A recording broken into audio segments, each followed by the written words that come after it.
नमस्कार, अपना बिहार में स्वागत है आपका। मैं हूं आपके साथ सिरा अंधरशेखर। शुरुआत बड़ी खबर के साथ। जी हां, सुशांत मामले से जुड़ी बड़ी खबर। रिया ने नया पैंतरा चला था इस मामले को लेकर, लेकिन पैंतरा फेल हो गया लगता है। ईडी की पूछताछ से पहले रिया ने नया पैंतरा ये चला। रिया चक्रवर्ती के वकील सतीश मानशिंदे की तरफ से अपील की गई कि सुप्रीम कोर्ट में सुनवाई से पहले बयान रिकॉर्ड नहीं हो। रिया ने ईडी के सामने आज पेशी से इनकार किया था। रिया ने सुप्रीम कोर्ट में सुनवाई का हवाला दिया। ईडी के सवालों से आज रिया का सामना होना है। सुशांत केस में रिया चक्रवर्ती से पूछताछ होनी है, लेकिन रिया चक्रवर्ती के इस अपील पर पानी फिर गया है। ईडी के सवालों से आज रिया का सामना होने वाला है। हम आपको बता दें, ईडी ने रिया की इस अपील को पूरी तरह से खारिज कर दिया है। रिया ने ईडी से पेशी के लिए वक्त मांगा था।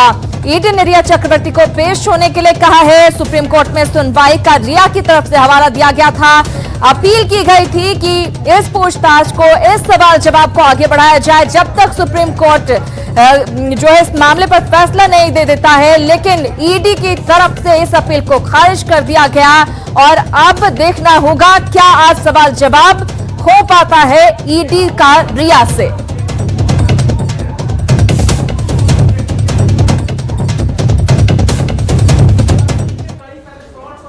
और ज्यादा जानकारी हम के लिए चलेंगे मुंबई। वहां पर हमारे सहयोगी अमित राय मौजूद हैं। अमित, आपसे जानना चाहूंगी, इस पूरे मामले में लगातार जिस तरह से नए नए पैंतरे अपनाती रही हैं रिया चक्रवर्ती, पूछताछ से बचने की कोशिश लगातार उनकी होती रही है, लेकिन इस बार ईडी ने पूरी तरह से खारिज कर दिया है उनकी इस अपील को और कहा है कि इस मामले में अब पेश होना ही होगा, क्योंकि ये बात सामने आनी बहुत जरूरी है कि फाइनेंशियल लेवल पर क्या क्या चीजें हुई और रिया की तरफ से क्या कुछ कहा जाता है इसको लेकर।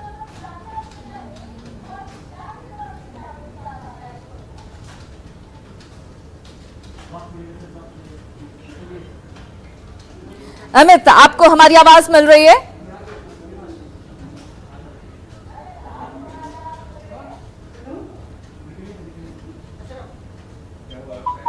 अमित से हम बातचीत करने की कोशिश कर रहे हैं, लेकिन एक बार फिर से आपको इस बड़ी खबर से रूबरू करवा दें। हम आपको बता दें, रिया चक्रवर्ती के वकील सतीश की तरफ से ये अपील की गई थी। बयान जारी कर ये कहा गया था कि आप थोड़ा सा वक्त दीजिए, थोड़ी और मोहलत दीजिए, इस पूछताछ को तब तक के लिए टाला जाए जब तक सुप्रीम कोर्ट का फैसला सामने नहीं आ जाता है। लेकिन ईडी ने रिया चक्रवर्ती के इस अपील को पूरी तरह से खारिज कर दिया है, ठुकरा दिया है और कहा है कि पूछताछ आज ही होगी।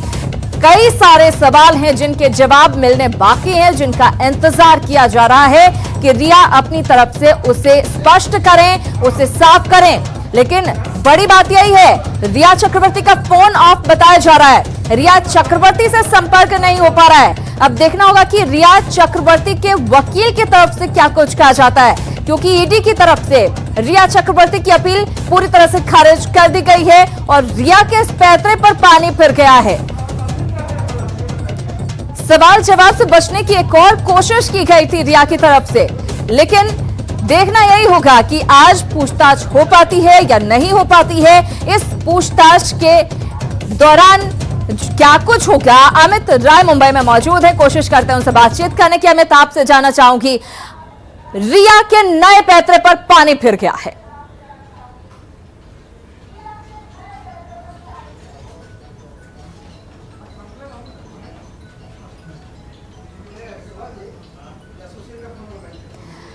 कुछ तकनीकी खामी आ रही है जिसकी वजह से अमित राय से हमारी बातचीत नहीं हो पा रही है। आगे हम उनसे बातचीत करने की कोशिश करेंगे, ज्यादा जानकारी हासिल करने की कोशिश करेंगे। बड़ी खबर इस वक्त की यही है, अपडेट सुशांत के इस मामले में जुड़ी हुई यही है कि इस पूरे मामले में खारिज कर दी गई है अपील रिया चक्रवर्ती की। और सुशांत सिंह केस से जुड़ी अगली बड़ी खबर आपको दें, बिहार सरकार का सुप्रीम कोर्ट में हलफनामा दाखिल किया गया। बिहार सरकार की तरफ से बिहार पुलिस के हवाले से सरकार का ये हलफनामा है। रिया और परिवार पर पैसे हड़पने का आरोप लगाया गया है। पैसे हड़पने को ही एक मात्र मकसद रिया और परिवार का बताया गया है। सुशांत की मानसिक बीमारी की झूठी तस्वीर तैयार करने का आरोप इस हलफनामे के जरिए लगाया गया है। बिहार सरकार ने सुप्रीम कोर्ट में यह हलफनामा दायर किया है। और बिहार पुलिस के हवाले से यह हलफनामा दायर किया गया। रिया और उसके परिवार पर पैसे हड़पने का आरोप लगाया गया। साथ ही कहा गया कि पैसे हड़पना ही एकमात्र मकसद रिया का था। मानसिक बीमारी की झूठी तस्वीर तैयार की गई। सुशांत बीमार नहीं थे।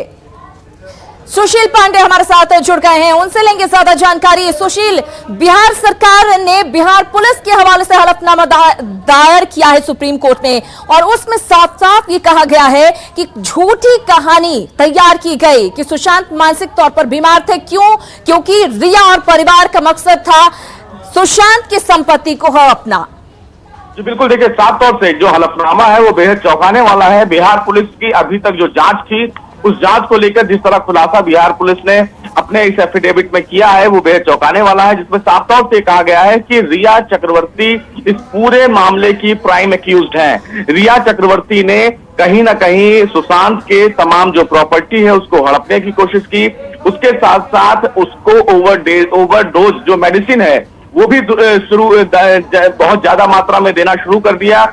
बिहार पुलिस ने ये कहा कि हमें मुंबई पुलिस का सहयोग नहीं मिला, लेकिन जो जांच हमने अभी तक की है उस जांच में ये समझ में आया कि इस पूरे जांच का बिंदु केवल मुंबई ही नहीं है, जबकि भारत के कई ऐसे क्षेत्र हैं जहां पर सुशांत की प्रॉपर्टी थी और जिसको हड़पने के लिए रिया चक्रवर्ती ने उसको मेंटल हरासमेंट की कैटेगरी में रखना शुरू कर दिया। चूंकि बिहार पुलिस के हवाले से यह हलफनामा दायर किया गया है, तो ये अब माना जाए कि बिहार पुलिस की टीम, 4 सदस्यीय टीम जो मुंबई गई, जो जांच की, उसमें कुछ ऐसी बातें सामने आई होंगी। डॉक्टर से जो पूछताछ हुई, कुछ ऐसी बातें सामने आई होंगी कि डॉक्टर्स ने जो दवाइयां प्रिस्क्राइब की, हो सकता है उससे ज्यादा दवाइयां दी जा रही हो, या फिर ऐसा हो सकता है कि उसकी शायद सुशांत को जरूरत ही ना हो।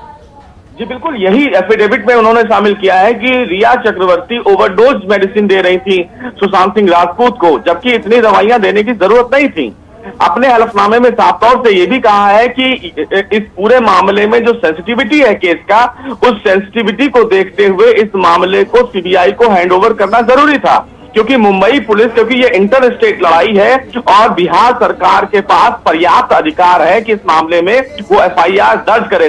आपको याद होगा कि मुंबई पुलिस बार बार ये कह रही थी कि बिहार पुलिस को इस मामले में एफआईआर दर्ज नहीं करना चाहिए था, लेकिन आज एफिडेविट में साफ तौर से बिहार सरकार ने कहा कि ये उनका अधिकार है कि इस मामले में वो एफआईआर दर्ज करें। लेकिन जो खुलासे किए हलफनामे में उसमें साफ तौर से कहा गया।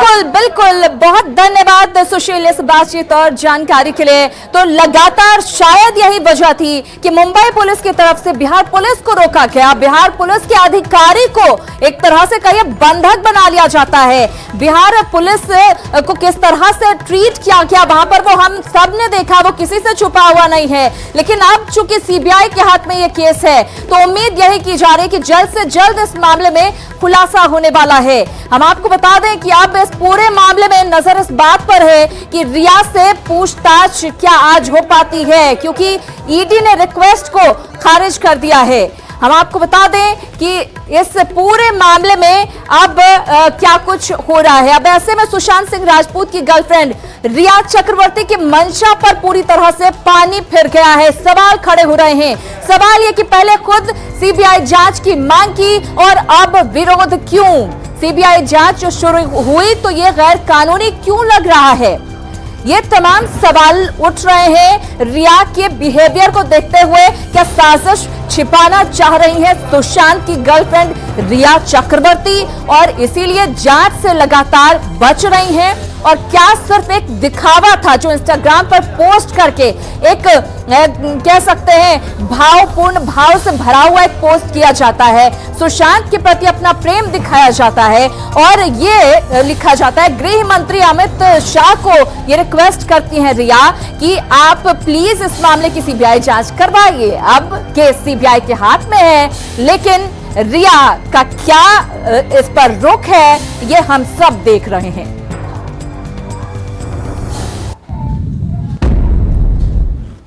और इन सब के बीच अगर आज ईडी से रिया का सामना होता है तो उसके लिए ईडी ने सवालों की पूरी लिस्ट बना रखी है, जिसमें कई संभावित सवाल हैं। रिया से पहले व्यक्तिगत जानकारी मांगी जा सकती है और इसमें क्या कुछ होगा? व्यक्तिगत जानकारी में पिता का नाम, इसके अलावा स्थायी और स्थानीय पता उनसे पूछा जा सकता है और परिवार के सदस्यों के बारे में जानकारी मांगी जा सकती है। हम आपको बता दें, केस जो दर्ज किया गया है, माता पिता और भाई पर भी केस दर्ज किया गया है। आइए बताते हैं कि रिया से दूसरे फेज में क्या क्या संभावित सवाल पूछे जा सकते हैं। रिया की व्यावसायिक जानकारी मांगी जा सकती है। इसके अलावा रिया से पैन कार्ड डिटेल मांगा जा सकता है। ज्यादातर जगहों पर पैन कार्ड का इस्तेमाल होता है बैंक ट्रांजैक्शंस में। रिया की कंपनी का TIN और DIN नंबर मांगा जा सकता है ईडी की तरफ से। सोर्स ऑफ इनकम क्या है, इससे जुड़े सवाल हो सकते हैं। ये बहुत जरूरी सवाल। आयकर रिटर्न फाइल करने की जानकारी मांगी जा सकती है। कितना इनकम आपका रहा, कितना IT रिटर्न आपने भरा, बैंक खाते और सेविंग से जुड़े सवाल पूछे जा सकते हैं, क्योंकि आरोप यही लगाए जा रहे हैं कि सुशांत के पैसे को हड़पने के लिए सब कुछ किया गया। रिया के भाई के व्यापार से जुड़े सवाल भी पूछे जा सकते हैं, क्योंकि भाई भी पूरी तरह से इन्वॉल्व था। रिया के परिजनों की प्रॉपर्टी से जुड़ी जानकारी मांगी जा सकती है। फेज 2 में ये तमाम सवालात हो सकते हैं जो ईडी रिया से पूछेगी। देखने वाली बात यही होगी, क्या आज सवाल जवाब हो पाते हैं। और अगली बड़ी खबर आपको दे, इस मामले से जुड़ी हुई, सुशांत केस से जुड़ी सबसे बड़ी खबर इस वक्त की। श्रुति मोदी से भी ईडी की टीम करेगी पूछताछ। मुंबई ब्रांच की टीम ने श्रुति मोदी को नोटिस भेजा है। मुंबई स्थित ईडी ऑफिस में पूछताछ के नोटिस भेजा गया है। रिया की पूर्व मैनेजर श्रुति मोदी से कई सवाल पूछने हैं। ईडी CBI की FIR में श्रुति मोदी भी नामजद हैं और श्रुति मोदी से ईडी की टीम पूछताछ आज कर सकती है। ये बड़ी खबर आपको दे रहे हैं। ईडी की टीम श्रुति मोदी से पूछताछ कर सकती है। रिया की मैनेजर, और इस मामले में बहुत अहम उनके खिलाफ भी मामला दर्ज किया गया है।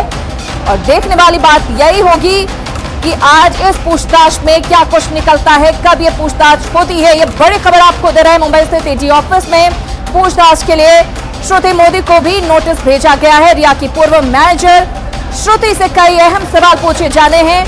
ईडी और CBI की FIR में श्रुति मोदी नामजद हैं। श्रुति मोदी से ईडी की टीम आज पूछताछ कर सकती है।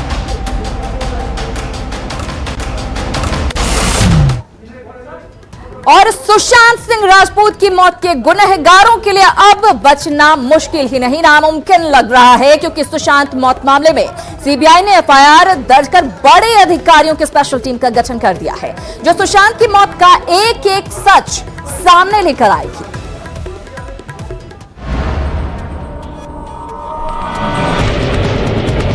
आरोपी नंबर 1 रिया चक्रवर्ती, सुशांत सिंह की गर्लफ्रेंड। आरोपी नंबर 2 इंद्रजीत चक्रवर्ती, रिया चक्रवर्ती की पिता। आरोपी नंबर 3 संध्या चक्रवर्ती, रिया चक्रवर्ती की मां। आरोपी नंबर 4 शोविक चक्रवर्ती, रिया चक्रवर्ती का भाई। आरोपी नंबर 5 सैमुअल मिरिंडा, रिया सुशांत का हाउस मैनेजर। आरोपी नंबर 6 श्रुति मोदी, रिया चक्रवर्ती की एक्स मैनेजर। आरोपी नंबर 7 अज्ञात के खिलाफ मामला दर्ज। रिया एंड कंपनी के ये वो 7 नाम हैं जो सुशांत की मौत के राजदार हैं। CBI के FIR में 7वां आरोपी अज्ञात को बनाया गया है। अब CBI इनसे हर राज जुगलवाएगी और सुशांत की मौत का एक एक सच सामने लाएगी। CBI ने रिया एंड कंपनी के 7 लोगों के खिलाफ अलग अलग धाराओं में FIR दर्ज की है। 7वां आरोपी अज्ञात है, जिसका नाम दर्ज नहीं है। जानिए CBI की ओर से दर्ज FIR और जांच टीम के बारे में। FIR number RC 22420220S0001। Anti corruption unit AC6 SIT ने दर्ज कराई FIR। Additional SP Anil Yadav को सौंपी गई जांच। SP नुपुर प्रसाद की अगुवाई में SIT करेगी जांच। बिहार की मूल निवासी है नुपुर प्रसाद। ज्वाइंट डायरेक्टर मनोज शशिधर और DIG गगनदीप गंभीर करेंगी जांच की निगरानी। गुजरात कैडर के हैं मनोज शशिधर और गगनदीप गंभीर। अगस्ता वेस्टलैंड, विजय माल्या, सृजन घोटाला जैसे मामलों की कर रहे हैं जांच। जिस तरह CBI के बड़े चेहरों को सुशांत मौत मामले की जांच सौंपी गई है, ऐसे में लगता है कि सुशांत की मौत के गुनहगारों के लिए अब बचना नामुमकिन है। वहीं FIR में लगाई गई धाराओं को देखकर लगता है कि पटना में दर्ज FIR को ही CBI ने री रजिस्टर किया है। पटना पुलिस ने आईपीसी की धारा 341, 348, 380, 406 में केस दर्ज किया था। वहीं सीबीआई ने आईपीसी की धारा 120B, 306, 341, 342, 380, 406, 420 और 506 के तहत एफआईआर दर्ज की है। एफआईआर में घटना या हादसे की जगह मुंबई, पटना और अन्य जगह रजिस्टर किया गया है। अब जान लीजिए एफआईआर में दर्ज की गई धाराओं के तहत कौन कौन से गंभीर अपराध शामिल हैं। धारा 306 आत्महत्या के लिए मजबूर करना, धारा 341 गलत तरीके से बंधक बनाकर रखना, धारा 348 किसी बात के लिए मजबूर करना या संपत्ति का इस्तेमाल करना, धारा 380 किसी चीज को चुराना, धारा 406 भरोसे को तोड़ना, धारा 506 किसी को डराना धमकाना, धारा 420 धोखाधड़ी करना, धारा 120B आपराधिक साजिश रचना। जाहिर है सुशांत की मौत के 50 दिन बीत जाने के बाद तक खुलेआम घूम रहे सुशांत की मौत के गुनहगारों के लिए अब बचना मुश्किल ही नहीं नामुमकिन है। Bureau report, news 18। तो अब सुशांत मामले की जांच का जिम्मा एक मजबूत सीबीआई की टीम के पास है और उम्मीद अब बढ़ गई है कि इस मामले में जल्द से जल्द कुछ नतीजा निकल सकेगा। इधर पटना सिटी एसपी विनय तिवारी को मुंबई में क्वारंटीन मुक्त किए जाने पर बिहार के डीजीपी ने बीएमसी को धन्यवाद कहा है। न्यूज़ 18 से बातचीत में गुप्तेश्वर पांडे ने कहा कि सीबीआई की जांच से सुशांत सिंह केस में न्याय मिलेगा। बिहार पुलिस के दबाव के बाद बीएमसी ने आईपीएस विनय तिवारी को रिलीज किया है। डीजीपी हैं गुप्तेश्वर पांडे सर, बात करते हैं गुप्तेश्वर पांडे सर से। सर आप लोग ने जो लेटर लिखा उसके बाद बीएमसी रिलीज किया तो मैं धन्यवाद देता हूं बीएमसी को। अब इसमें बोलने के लिए और क्या है। लेकिन सबसे बड़ी बात है कि लगातार लेटर लिखा गया था आईजी के द्वारा। कल आपने कहा कि अगर रिलीज नहीं करेंगे तो हम कोर्ट का दरवाजा खटाएंगे। कहीं ना कहीं आपके प्रेशर का जो है असर हुआ है बीएमसी पे? नहीं छोड़ दिया ना भाई, बात खत्म हो गई ना, उनको धन्यवाद दिया। अब इसको डिस्कशन को आगे बढ़ाने से क्या फायदा। जो बोलना है बहुत पहले बोल चुका हूँ सब। लेकिन सबसे अहम बात है कि अब इस पूरे मामले में सीबीआई जांच भी करना शुरू कर दी है। आपसे जो सहयोग मांगेगी, बिहार पुलिस से जो सहयोग मांगेगी, इन्वेस्टिगेशन जो है काफी महत्वपूर्ण रहा बिहार पुलिस का, वो सुपुर्द करेंगे, आप लोग देंगे, सहयोग करेंगे। प्रोसेस जो है फॉलो करेंगे, जो प्रोसेस है फॉलो करेंगे। लेकिन सर क्या लगता है इस पूरे प्रकरण में, चूंकि रिया चक्रवर्ती अब भाग रही है, पहले वो मांग कर रही थी कि सीबीआई जांच होनी चाहिए इस पूरे मामले की, अब वो बचना चाह रही है सीबीआई से, सीबीआई के अनुसंधान से, ईडी के अनुसंधान से। अब उस पर टिप्पणी करने से क्या फायदा है, तो सीबीआई देखेगी। लेकिन सर रिया चक्रवर्ती के वकील ने साफ तौर पर कहा कि जब तक सुप्रीम कोर्ट में कोई डिसीजन नहीं हो जाता सीबीआई को जांच नहीं शुरू करनी चाहिए। इस पर मेरी टिप्पणी देना कौन जरूरी है। लेकिन फिर भी सर क्या कहा जाए, जिस तरह से बिहार पुलिस ने अनुसंधान किया, कितना महत्वपूर्ण है बिहार पुलिस का अनुसंधान सीबीआई के लिए, इस पूरे मामले के लिए? ये नहीं बताया जा सकता आपको ना।